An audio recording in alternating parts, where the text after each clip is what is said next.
Welcome back to the CineClub podcast. I'm Billy. I'm Dion. I'm Jake. And I'm Matthew.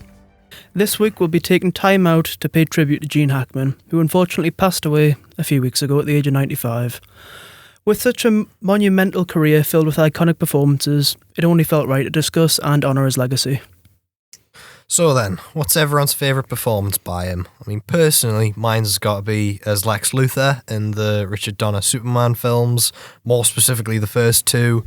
I mean, in the same way, everybody gives credit to Christopher Reeve as being like the ultimate Superman, but I could only ever see him as Lex Luthor in my experience, even though it was like kind of a weird thing the first time I watched it with the fact that he's got hair the whole time. Yeah. Like, because I always sort of figured, Lex Luthor's like the bald, villain to Superman. Yeah. But once you get over that, I mean, he's just got that kind of the confidence and the swagger and the kind of like, just looking down on everyone, that sort of really snarky sense of like, as a character, the way he knows he's smarter than everyone, but he's like not at all humble about it, and it's just makes him such an entertaining character. I mean, yeah, man, he's the greatest criminal mastermind of our time. The greatest criminal mastermind of our time, exactly that. And it's just like makes the whole thing so much more entertaining because with a film like that, it's like the hero's only really as good as its villain, and with Superman's great as a sort of bastion of good, like the sort of like Boy Scout character, but Lex is just like totally against that, and he is just a capitalist. He doesn't really want to take over the world or like his whole plan, and that's just real estate. His whole plan is literally just to make a load of money off like a real estate deal. He just happens to go about it in a way that endangers the lives of a lot of people, but it's just the way he goes about it. He's not even bothered. He's just like, it's like, it's a simple thing. It's like, just send the missiles, blow the place up. just send them. As you do, it just sounds like a day in his life. It's like, it's hilarious, and it's evil businessman goes right.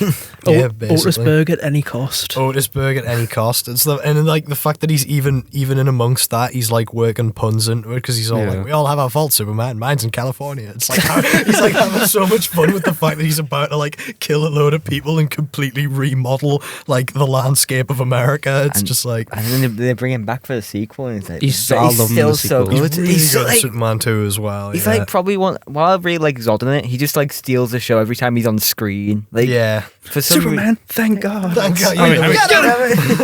He's like totally out of his league. I think I like the fact that it's like that sense where it's like, in the first one, he's kind of in control, and then the second one, he's trying to be in control, but then realizes he's like way in over his head and has no real power over them. But it's great. He's like a human, or like everyone else, like Kryptonians, is just like trying to balance that out with like.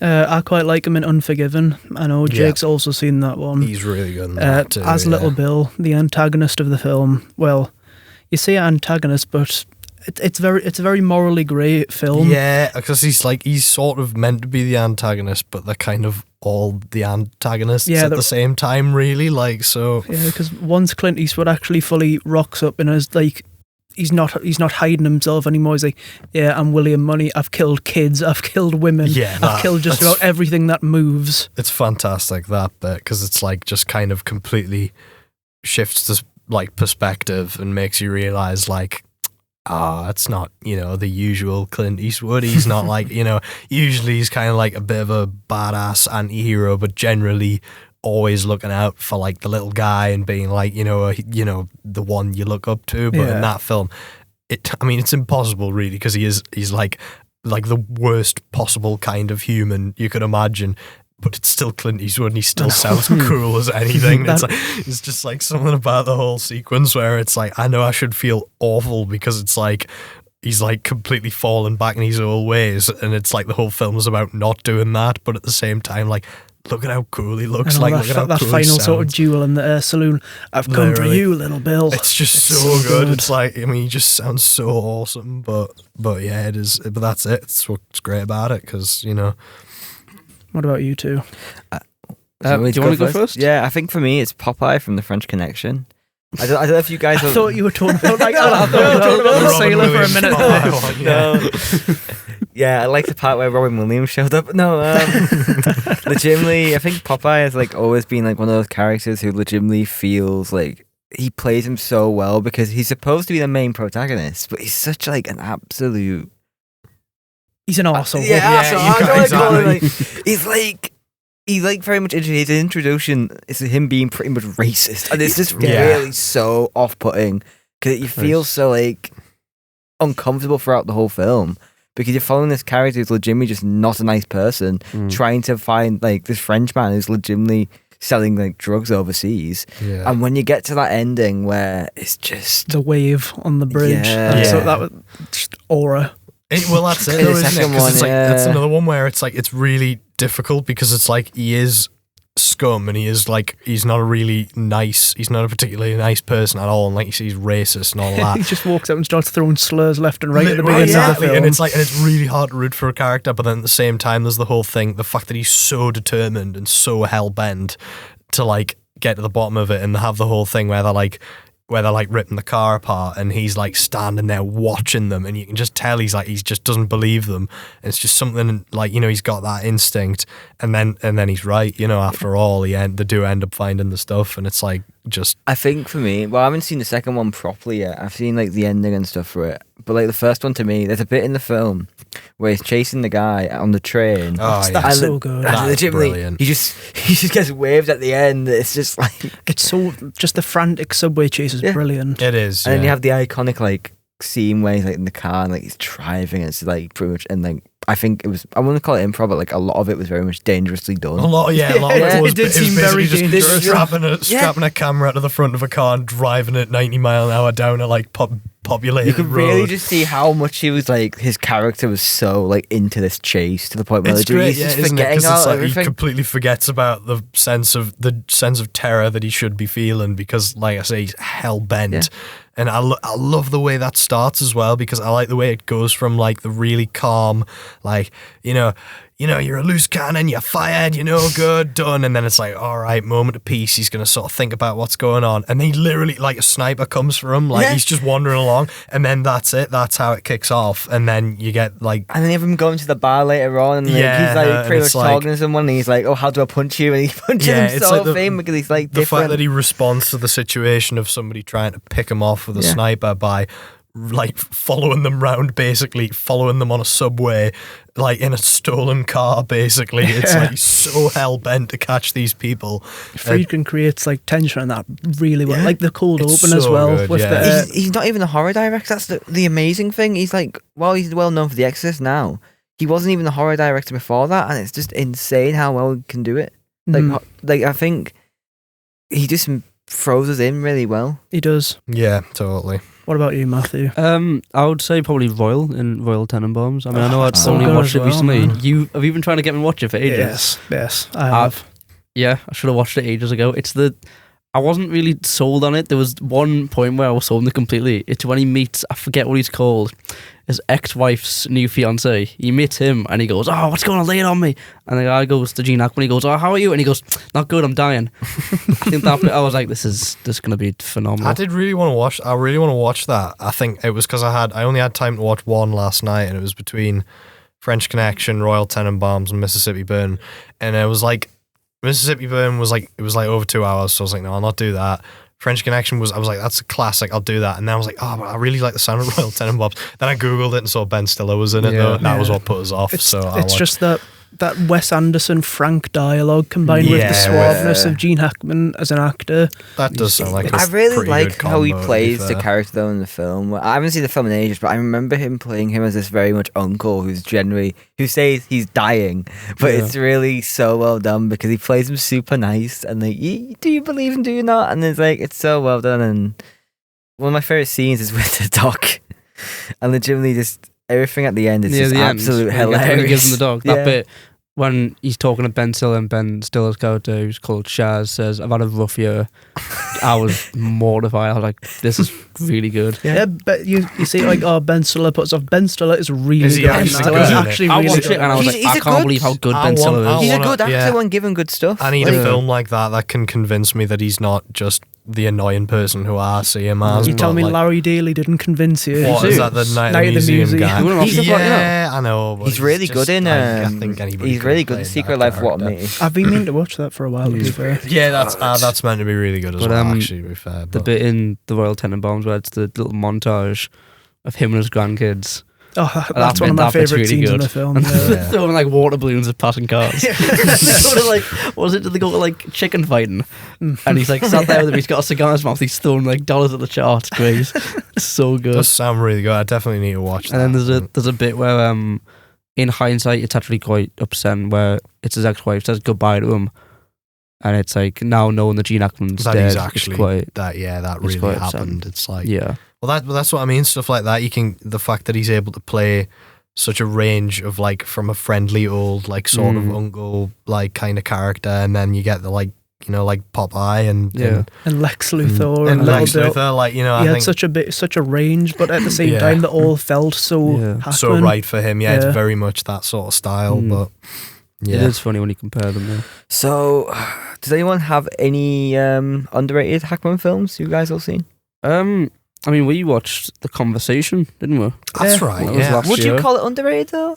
It's well regarded, but I feel like it's not in the conversation. As As much much as like Lex Luthor or Little Bill. Yeah.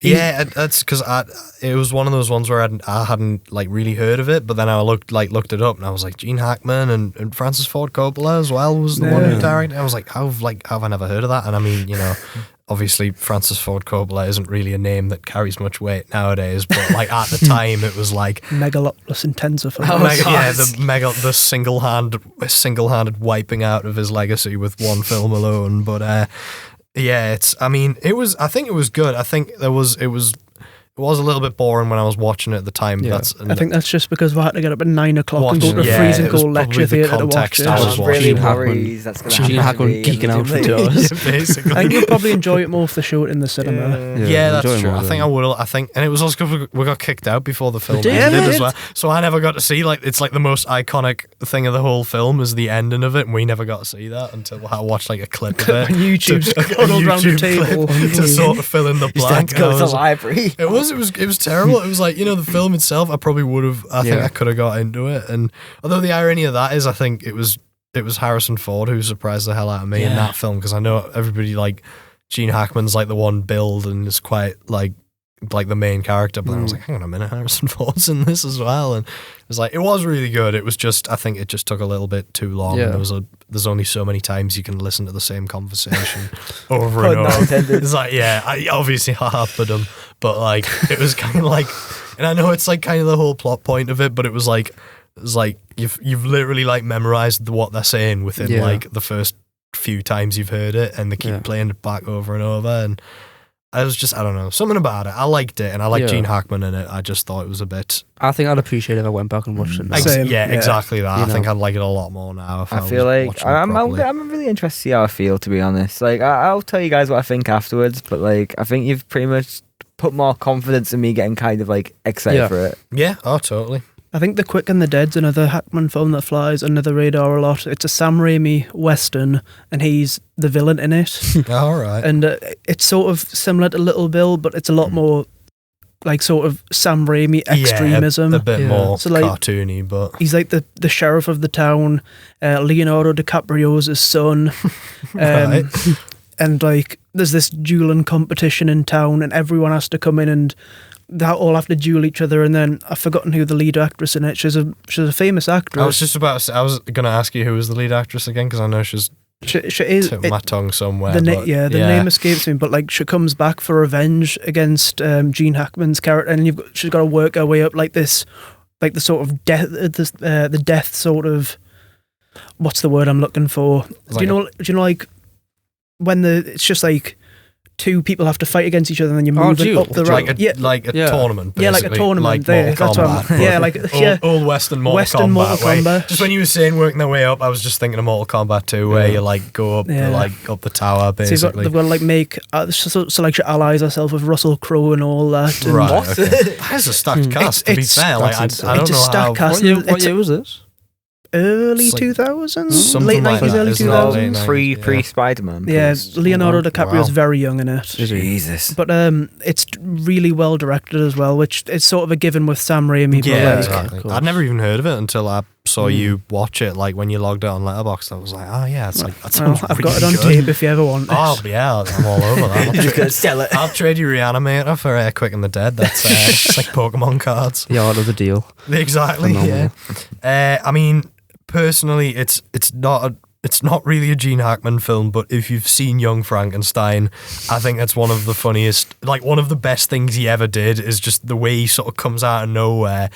And I mean, as someone who was already a fan of Bride of Frankenstein and that whole sequence in the original film, which is like a really, really, it's a really touching moment. It sort of comes out of nowhere and it's like such a like lush little thing where he befriends the blind person. To take that, like a really tender moment, and then somehow still make it work, but as like a hilarious like comedy setup of basically just winding up blind people. That's like the whole joke. The whole joke is that it's like the realistic version of that scene where it's like instead of the blind man being like really sensitive and really friendly, it's like he's trying to be really sensitive and friendly, but he's blind, so he keeps like he's like pouring the soup on his lap and he like smashes his glass and he like lights his head on fire when he's trying to light the cigarette and stuff like that. And it's so There's funny. so much of the Frankenstein series I just can't take seriously anymore. Like It's like- the policeman in Son of Frankenstein I can't With take the seriously with the wooden arm. Wooden now. arm, yeah, because they And do that and Every time when I watch the original now as well, and Fritz goes to get the brain from the lab, I just sit and go, oh, I think it was called Abby Normal. Abby normal. It's just, yeah. I mean, it's a hilarious film. Like overall, I mean, obviously, like Gene Wilder is brilliant, and all. I mean, they all are. They're all really funny. Rest in peace, Terry Garr, also, I know. because she was in that film too. But it's just he's so good, and the fact that however they got him to do that. It was just so worth it because it's like you just don't expect it, and there he is. And it's I just think that's really a potential CineClub pick on the horizon. That would it's be on great. my list. Yeah, I think you really should because that was the first time I saw it was at the cinema last year as well because they put it on in October for the like 50 years now, 1974, something like that. But it was great. I think for me, The Birdcage is a great example. Well, like Gene Hackman's in it. Like, he doesn't carry the film as much. Like, Robin Williams and Nathan Lane's absolutely just brilliant. Like, it's pretty much about drag queens and stuff. Yeah. And while I don't remember the plot fully because I've literally just watched it a few days ago when he passed away. But, like, I'm just so... That's another one that's been on my list for ages. Because my mum really likes it, so I was like, I'm gonna. I will never forget, like, there's a bit of Gene Hackman's in drag, and it's like one of the funniest scenes, and generally one of the well done. Like, I think the film hasn't aged as well as, like, let's say, some of his films, but like for now it's definitely really well ahead of its time. Like, Yeah. it's another one of those ones where like it feels like it should be talked about a lot more. Like, it's Robin Williams, but it doesn't really seem to come up as much in the Robin Williams conversation. And I mean, I'm hoping it'll get more popular now with Nathan Lane being in Only Murders in the Building. If anybody else has watched that, and That's a really good show. That's a really good series, and he's in that quite a lot. And I was like, I didn't really realize he had done much before that until I like started looking into it. I was like, oh, right, so I think about that, like Nathan Lane, like casting pretty much a gay actor for that was very much ahead of its time, really. Yeah. Not as like a comical thing, like, well, it's comedy, but like it's playing still it fairly very seriously. yeah. And like Gene Hackman is like very much this like conservative character, and he just plays him really. I wouldn't say my friend absolutely hates him in it. Like, he just goes, "Ugh." But like it's just very well done. Yeah. I think it's probably not my favorite of his, but like it's up there. It's another one I'll end up watching more of these as the weeks go on and the sort of news continues. But Yeah. I mean, Yeah. we can't talk about Gene Hackman without mentioning Mississippi Burning, can we? Yeah, that one. That's Phenomenal. he's a really good performance in that one. It's really good. You just need to watch that one. that's I'll see, this is put what I my mean. list. It's like, He grabs Michael But, Rooker yeah, by the Michael Rooker. nuts and crushes them. What? He Phenomenal. picks Brad God. Dourif up in a barber shop and just flings them all over and smashes the whole place up. It's like Wow. it's like Popeye from French Connection turned up to 11. Yeah. just like Is it like cranked a up. very over the top film? No, not it's really. not. It's all about racism in the South during the 60s, and like they go down there to find these three It's civil rights. So, yes, activists, 3 isn't it? civil rights Gone workers missing. who've gone missing. They've been Right. killed. And it's like all the racist sort of inhabitants and Yeah. law enforcement trying to put blockers on it and hide their involvement with the KKK. Yeah. That's Willem Dafoe's in it as well. Yeah. Willem Dafoe's really good Oh, as well. there you go. Think He like looks really young, which always freaks me out. It's Yeah, late I'm not 80s, used isn't to it? seeing Yeah, Willem you just- Dafoe you like used that to seeing young. him look old. Yeah, it Yeah. feels strange to see him in anything. Gene Hackman's got some great moments in that. When he's talking about he's talking to Willem Dafoe. He's like, because they're wondering where racial hatred comes from, and he tells a story about his dad. Mm-hmm. And Willem Dafoe's like, well, does that justify it? And he's like, I'm just telling a story about my dad. It's And then really he gets powerful. shot at in the Mm. hotel, but it's really good. We also thought it'd be a good idea to ask CineClub veteran, University of Sunderland lecturer, and Gene Hackman fan John Paul Green about his favourite Gene Hackman memories. So, JP, what's your favourite Gene Hackman performance? It's a good question. I think my favourite performance is probably not an obvious one, but Popeye Doyle Oh, in both French Connection and French Connection 2. mm. So while I think the French Connection is a far superior film, I think Hackman's performance in the second film is really interesting. Alright. Have you Right. seen the second one? I've not seen the I've first seen- one or the second one. I've You've seen the first haven't one, you? but- Yeah, yeah. so the premise in the second film is that they get him addicted Oh, to right. the drugs, and Wow. so you kind of can imagine you kind of see him spiral out of control Yeah, a little that's bit, pretty you know. cool. So, but yeah, so I think as a collective performance, I think Popeye Doyle is really interesting. Can I have another one? Because I think his Yeah, of performances. Help yourself, yeah. 'cause I think his performance in the conversation as well Yeah. is just remarkable.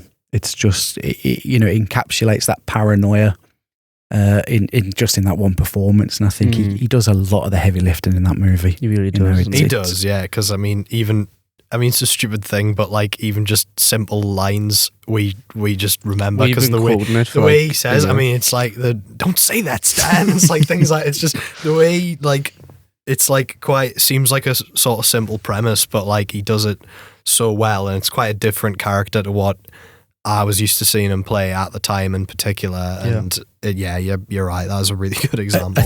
I think you've hit the nail on the head as well, though, because he makes so many interesting acting choices Mhm. that separates him from any other actor. Yeah. You know, and I don't Yeah. think that's a cliche. I think he is unique. His Yeah, performance totally. style is very unique. You don't learn that from a book or, Yeah. or get it out of a can. Yeah. And I think, the way he delivers lines, so it's not just what he says, it's how he says it. Yeah. Across so much of his films, Yeah. you know, even some of the lesser films, his performances are quirky, they're Mhm. edgy, and even at his most serious, I don't know if he's got his tongue in his cheek, but there's something just off kilter, Yeah, I think. and I think that's a very honest performance. Yeah. Then it's not contrived. You know, he plays these humans that have got these flaws, these eccentricities, and that comes across mostly perhaps in the conversation. Yeah, no, I agree. I think he generally always seems to be the most like experienced, or the person in the room who like knows what they're doing the most. And I think that's just it's partially the characters, but I think it is also just the confidence with which he sort of performs like everything, really. So Yeah, that's really interesting as well, because he's always seemed old to me. yeah, And I think- exactly. I know. And I, was think that's a thinking really that. interesting point, that he seems to be the senior figure in Mm. every film he's in. You know, he's always seemed about 65. Yeah. You know, in the films from the late 60s Yeah. onwards. Oh no, I agree. Yeah, He's got that kind of, I suppose he's got that kind of craggy Sid James type face Yeah. a little bit. Yeah. You know, he's got a lot of experience on the Yeah. face, but yeah, no, definitely he does seem as if all the actors in those scenes are looking to him. yeah. Yeah. Mhm. You know, and again, you get that in the French Connection a lot, because I suppose it's a buddy film in some Yeah, respects. it is. With I feel like the Roy Scheider character's kind of looking up to him, even when he's sort of trying to stop him from he's pointing out his flaws, but even then he's still like, but like, you know, he gets the job done, and like he sort of defends him despite all of that. And yeah, he just seems really experienced, even if he's like, he might not be, or maybe what he does you don't think. You're like, because there's a lot of moments in those films where it's like you just think maybe this is it. He's like, he might be losing it at this point, and then it's like, no, actually he does. He was right sort of at that point. And it's, you know, because I was saying earlier about the bit where he's like pulling the car apart, and everybody's telling him like, no, we've searched it, there's nothing, and then he was right the whole time. And you know, because they weren't going to listen to him. But Again, that's interesting as well, because his relationship in the French Connection, they kind of later they mimic that in Mississippi Burning Yeah. with Willem Dafoe, Mm. and that relationship. That even Yeah. though I think Dafoe's He's the- character yeah. is more senior, He isn't he? is, isn't he? Yeah. But obviously younger. so he's a more senior position. But that relationship and the way they play off each other, life experience. Hackman, you trust Hackman. Yeah, especially that bit where I think they're in an airfield, aren't they? And it's raining and they're shouting at each other. Yes. Gene Hackman's like, "We're doing it this way, otherwise it's not going to get done." Yeah. And then Willem Dafoe, in the barbershop, which Billy mentioned earlier, when Gene Hackman's character, he's throwing this policeman about, Willem Dafoe tries to go in, but the other FBI agent's like, don't get involved with him. Just leave him to do what he wants to do. He's really cool. It makes you wonder if Hackman was a bit like that, off camera. Well, I get the impression he was a little bit volatile. I think Bill Murray has recently said that he's quite a difficult actor. Right, and he gave, I think, Wes Anderson a hard time. Now, we don't know how true this is, of course, but you get the impression that he brings that edginess, where he's like the scene. But I think he treated acting very seriously. And I think that comes across, and it comes across even in his comedic roles. And I think that's why he's so good at kind of running the gamut of those type of roles. Absolutely. Yeah, and the fact that he can sort of get away with doing both. And even, I mean, because I knew Superman was going to come up eventually, but I was talking about earlier about the fact that that's like sort of the in-between, where it's like, even though he's the villain, he's playing it as a comic book villain. Like, it's over the top and he's having like so much fun with it, but he is evil. Like, you can't deny that what he's doing is wrong, but it's but it doesn't feel that wrong, because like he just seems to be like, he's so confident in himself, and it's like, it's such a great take on that character. So I think particularly in the original film, in Superman the movie, that he is a menace. He actually has, as comedic as he is, he does seem to pose a genuine threat in that film. He's more grounded, and I think that's probably Richard Donner kind of grounding the film before it kind of moved into kind of silliness a little bit. Yeah, exactly. But so while he is playing it for laughs a little bit, there is that real malevolence underneath, and again, that's through his performance, because he always seems like he could just turn. Totally. And he can be quite nasty in that. I think you get a little, because there's that little moment where he's gonna blow up New Jersey, and then Miss Teschmacher's like, "Oh man, but Lex, my mom lives there," and he's like, and, and he's like, it's quite funny, but at the same time, it's literally like he's just looked at this person who's his partner and said, "Yeah, well, tough luck. I'm gonna blow your mom up now, I guess." So, and doesn't he sell out Ned Beatty's character in the second film at the beginning? He as does. well? Yeah, he leaves him in prison. Yeah, like, and I just think. Yeah, they've gone through a whole movie together. I mean, I know obviously it's the Richard Donner cut, etc., but it's just like, see you. Yeah, he does. He just leaves him, and he's like, we're better off without him. It's like, but he was so loyal, I mean, it was the Otisburg thing that just tipped him over the edge. He was like, I'm not. Otisburg it was a step too far. Step too far, definitely. But, I mean, he is great. I mean, I promised I wasn't going to mention Superman 4, but he probably is one of the few redeeming things in that movie, and I'm being quite giving there, but it's nice to see him in it. It's just a shame that was the one he came back for. It really does surprise us that they were still able to get him back for that, because that was like the one that was like a lower budget studio, Canon in charge of it, and yet somehow they still got Gene Hackman. I mean, I don't know, but you do wonder if Christopher Reeve pulled in a favour. Yeah, because I know that film was his baby. I think. Yeah, that was the one he kind of came up with a story, and I don't know, but it just feels like he's on mates rates a little bit. Yeah, genuinely asked him, like, I would really appreciate it if you came back for this. And I mean, Hackman's career hadn't kind of gone bad at that point. Okay, he may not have been in some of the bigger films, but he certainly didn't need Superman 4. Does anybody need Superman 4? No. I think that's great for a t-shirt, isn't it? Does anybody need Superman 4? I think John Cryer probably thought he did. He maybe thought he was getting a big break, like, get in comic book film, here we go. But, was it? Clive Mantle. Why are we talking far too much about Superman 4? Good job this isn't live. You'd be losing your listeners. We're the only people on earth talking about Superman 4 right now. I mean, a soft spot for that franchise, but that particular run of films. But I have to summon up every bit of energy to sort of say I like that film. But it's like serious confidence required to go in front of a crowd of people and say, I like Superman 4. What was your first memory of seeing Hackman on screen? My first memory was 1978, I imagine, because it was seeing him in Superman the movie at the cinema. So it's quite nice that my earliest memory of Hackman was on the big screen, growing up in Birmingham. And that was the film I absolutely fell in love with. Even though Star Wars had come out earlier in 78, obviously it arrived in Birmingham in 78, it was Superman that I absolutely fell in love with, as much as I love Star Wars. So that was my kind of the start of the journey with Hackman. Yeah. But what's interesting, because that was the first film I saw him in as a kid, you then think that all his films are going to be like that, and I'm going to see a version of Hackman's Lex Luthor in every film. And I remember seeing The French Connection. I was far too young to watch it, but it was one of those classic moments of sneaking downstairs and watching it. Yeah. And I was really thrown by it, because this wasn't the kind of lovable rogue. Oh, totally, yeah. And what really baffled me was, obviously in Superman, he's playing a villain who I really liked. In The French Connection, he's playing a cop who I was scared of. Yeah. And again, you have to bear in mind that I saw The French Connection before I was even a teenager. Yeah. I was probably 6 and a half when I saw Superman, the movie. Yeah, not French Connection. I wasn't. I was going to say, 6 and a half. I may have seen The Exorcist. No, but no. So it was. Yes, it was great seeing Gene Hackman on the big screen for Superman, and of course, the second time I saw him at the cinema was Superman 2. Superman 2. And I remember going to a double bill of Superman the movie and Superman 2 at I'm probably going to show my age, a cinema called the Gaumont in Birmingham, and it was a beautiful cinema, and it had an organ, so I'm old enough to remember organs. It was also I'm kind of going off track here, but it was also the cinema where I saw Close Encounters of the Third Kind on its cinematic release, and I fell asleep. What?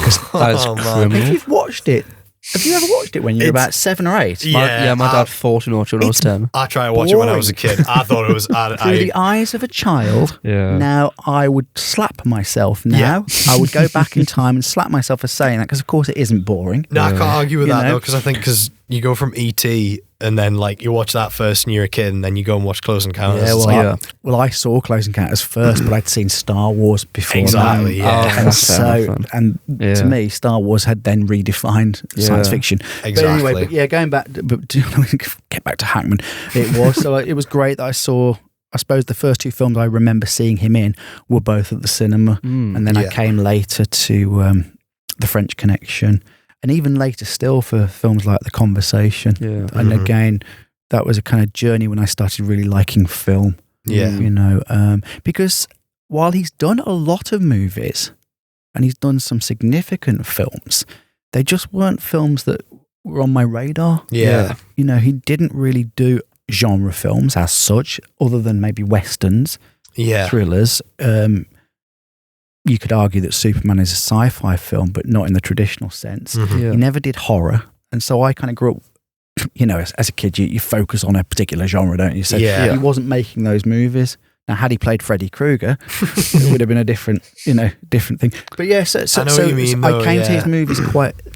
Other than my Superman and the obvious ones, I didn't come to a lot of his other films much later. Yeah. Things like Unforgiven, I didn't see at the cinema. Do you know? So... I in fact, it's probably only the Superman films, including the fourth one, that I saw his at the cinema. I think I was similar, where Superman was the gateway, and I was like, I really like him, but it's one of those things where I feel like quite a lot of, there's not many films where it's where you'd watch it because of him, if you know what I mean. Some of his better performances are ones where you're watching it anyway, and then you're like, oh great, Gene Hackman's in this as well, like Unforgiven's a good example, because it's I watched that and I was like, after I'd watched most of Clint Eastwood's other westerns, I was like, right, I need to watch this one. I was like, oh great, Gene Hackman as well, he's awesome. So I love him as Lex Luthor, and I was like, oh, that's not Lex Luthor. And even The Conversation, we watched that because it was on the course, and I was going into it thinking, okay, it's Gene Hackman out of Superman in a Francis Ford Coppola film. You don't really know what it's going to be like, and it was a surprise, because it was, it's a totally more serious side to him. So, well, this sounds like blasphemy, but I think I got into The Conversation because I'd seen him in Enemy of the State. Right, okay. With Will Smith, and I found Hackman's performance really good. The film's good. The film's all right, actually. But then I read somewhere that he was riffing on a character, and of course, the character he was riffing on was The Conversation. There's this whole argument that he is the same character. Oh, right. So They're not named the same, Yeah. but he's essentially, you could sort of say that. that surveillance and tapping into. But I think that point you make, that you don't necessarily go to see a film because he's in it, is really an interesting one, because he hasn't got what you call star quality, and that's not a criticism. He's an actor, But he's not like a A-lister top. Like you wouldn't like bill it as like a Gene Hackman film, because even the conversation nowadays gets advertised as Harrison a Ford, Francis Ford Coppola or one of Harrison Ford's first films. Yeah. Like, so No, definitely. So, he always rewards any film that you see him in. It's great to see him in, but he's not that kind of draw. yeah, And he's sort of just, he's just a very good actor. he's just really good at what he does. Yeah, And again, you expect that other cliche is that the actor's actor. A lot of he's like, actors that's really, the thing. It's the really difference like between him. a big film star versus a really good actor. Yeah. And, Yeah. Absolutely. But I was kind of looking at his filmography, and I certainly haven't seen all of his films. Yeah. But he was the voice of God in a John Travolta movie, which I think it's called The Two of Us. Or Two of a Kind. It's called Two of a Kind. I think I've heard of it. And it's John Travolta and Olivia Newton-John. So they made a big play of the stars of Greece getting back together. Grease again. And I noticed that Gene Hackman's name was attached to it, but it's an uncredited role, and he's the voice of God. So that kind of figures. That's pretty cool. There's a kind of 6 Degrees of Kevin Bacon thing going on there, isn't there? Because you think of Morgan Freeman as the voice of God, and I was like, Unforgiven, and I was thinking that Twilight Zone the movie, where they talk about an episode of the show with Burgess Meredith, and then Burgess Meredith is the narrator in that particular film. I love that movie. Yeah, I just watched it a couple of weeks ago. It's great. Everyone remembers it, of course, for the John Landis segment now. But that again, I remember that. I watched that far too young. I think the bit where it rips off his face, brilliant. So, is there anything in particular about Gene Hackman's style that stands out to you?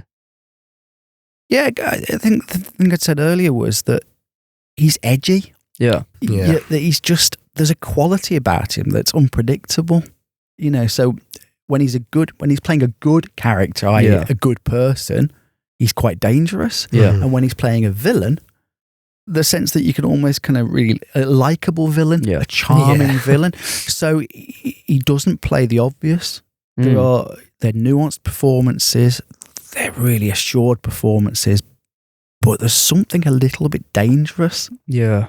And he does elevate. We were saying, he's not necessarily a star, but he elevates not maybe just the film, but he elevates everybody in the scene. Yeah. I think he gets the best out of everybody. So I think he's probably quite giving in that sense. Yeah. There's no, I suppose you could claim he upstages people because he's such a powerful performer. And he is a powerful performer, but everyone seems to up their game. When they share a scene. I think he plays off other people really well, because like the Superman thing we were saying earlier, it's like it's only as like the hero's only as good as the villain. I think the two of them, the sort of dynamic they have, where Superman's quite serious about the whole thing, even though he hadn't been, he hadn't really been that serious up to that point in the film, and despite that, and Lex is just having fun with it. He's just like winding him up, and he's he's such a strong performer, and again.